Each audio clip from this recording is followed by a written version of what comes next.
नमस्कार। आज के इस एक्सप्लेनर में हम बात करने वाले हैं हमारी दुनिया के ब्लूप्रिंट की। हम असल में ये डिकोड करेंगे कि मैप्स यानी मानचित्र काम कैसे करते हैं। ये कोई आम क्लासरूम वाला लेक्चर नहीं है, बल्कि हम इसके पीछे के असली मैकेनिज्म को समझेंगे। तो चलिए बिना किसी देरी के शुरू करते हैं। आप जरा सोचिए, अगर पूरी दुनिया को एक साथ देखना हो तो ग्लोब से बेहतर कुछ नहीं, एकदम परफेक्ट। लेकिन क्या हो अगर हमें किसी एक छोटे से गांव या वहां की पगडंडियों को समझना हो? वहां ग्लोब बिल्कुल फेल हो जाता है। और यही एंट्री होती है मैप्स की, जो किसी भी लोकल जगह की एकदम बारीक डिटेल्स हमें दे सकते हैं। आज की चर्चा में हम इन पॉइंट्स को कवर करेंगे। ग्लोब और मैप्स में क्या फ़र्क है, मैप्स कितने तरह के होते हैं, दूरी और स्केल का कॉन्सेप्ट क्या है, दिशाएं कैसे तय होती हैं, मैप्स पर बने सिंबल्स का मतलब क्या है, और आखिर में जानेंगे कि स्केच और प्लान्स क्या होते हैं। तो सबसे पहले बात करते हैं ग्लोब बनाम मानचित्र की और उस फ्लैटनिंग प्रॉब्लम या चपटा करने की समस्या की। देखिए, ग्लोब पृथ्वी का एकदम सटीक 3D मॉडल है, लेकिन इसमें आप हर गली मोहल्ले को नहीं दिखा सकते। दूसरी तरफ मैप्स एक चपटी सतह पर बनाए जाते हैं, जिनमें आप कितनी भी डीप लोकल डिटेल्स डाल सकते हैं। लेकिन एक गोल चीज को चपटा करना इतना आसान नहीं है।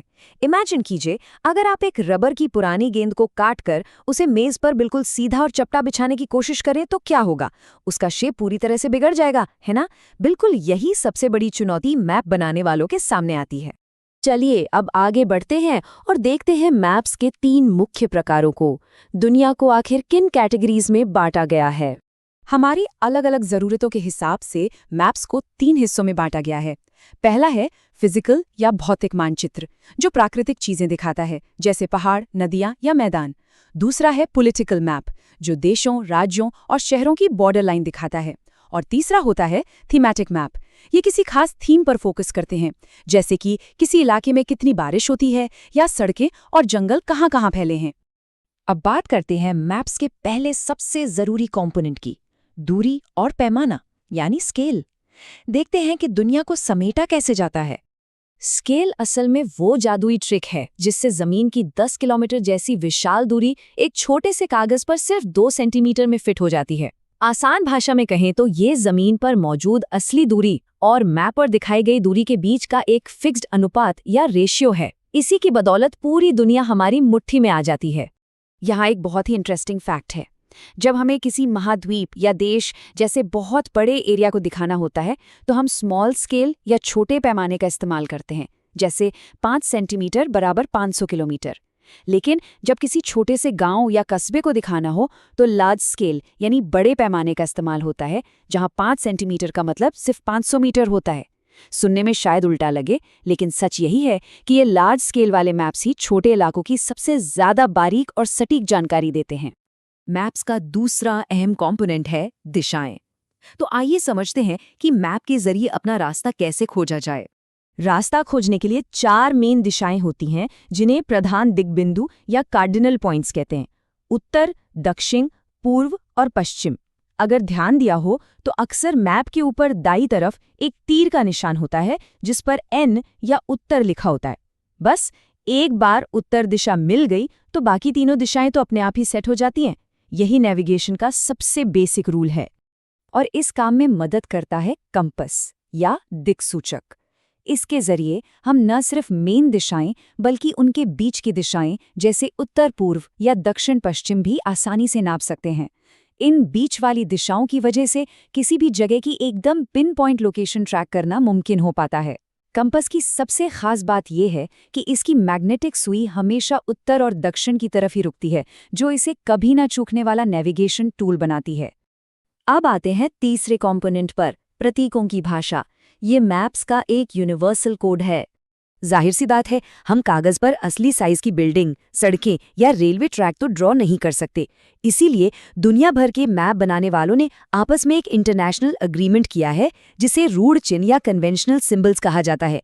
इसमें कुछ खास लेटर्स, कलर्स, शेड्स और पिक्चर्स का इस्तेमाल करके कम से कम जगह में बहुत सारी जानकारी दी जाती है। एकदम स्मार्ट तरीका है ना? इस सिस्टम की सबसे बड़ी पावर यह है कि ये एक ग्लोबल लैंग्वेज है। मान लीजिए कोई ऐसे देश में गया जहाँ की भाषा उसे बिल्कुल नहीं आती, लेकिन फिर भी इन सिंबल्स को देखकर वो इंसान तुरंत समझ जाएगा कि पक्की सड़क किधर है, रेलवे स्टेशन कहाँ है या आसपास कोई मंदिर है या नहीं।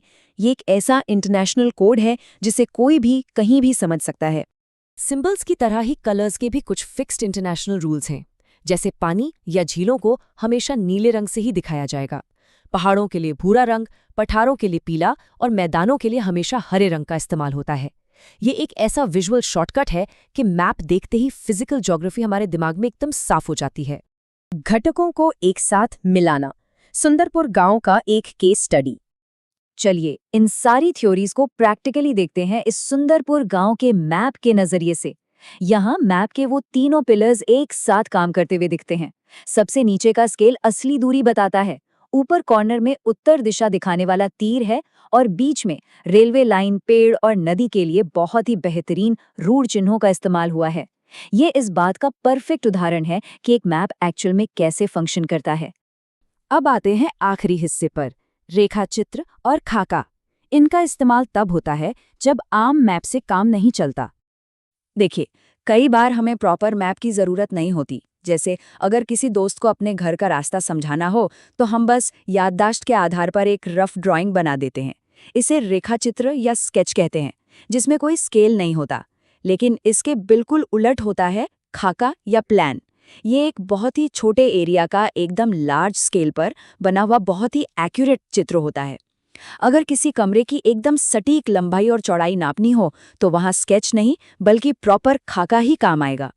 तो इस पूरे एक्सप्लेनर के बाद एक दिलचस्प सवाल के साथ हम आज की चर्चा खत्म करेंगे। जरा सोचिए, अगर किसी को अपने ही मोहल्ले की एकदम बारीक और छुपी हुई डिटेल्स को समझना हो तो आज के समय में इन टूल्स में से किस पर सबसे ज्यादा भरोसा किया जा सकता है?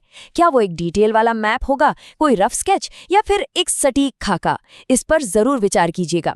उम्मीद है भूगोल की ये बेसिक लेकिन बेहद शानदार कॉन्सेप्ट्स आपको इंटरेस्टिंग लगे होंगे। इस एक्सप्लेनर से जुड़ने के लिए बहुत बहुत धन्यवाद।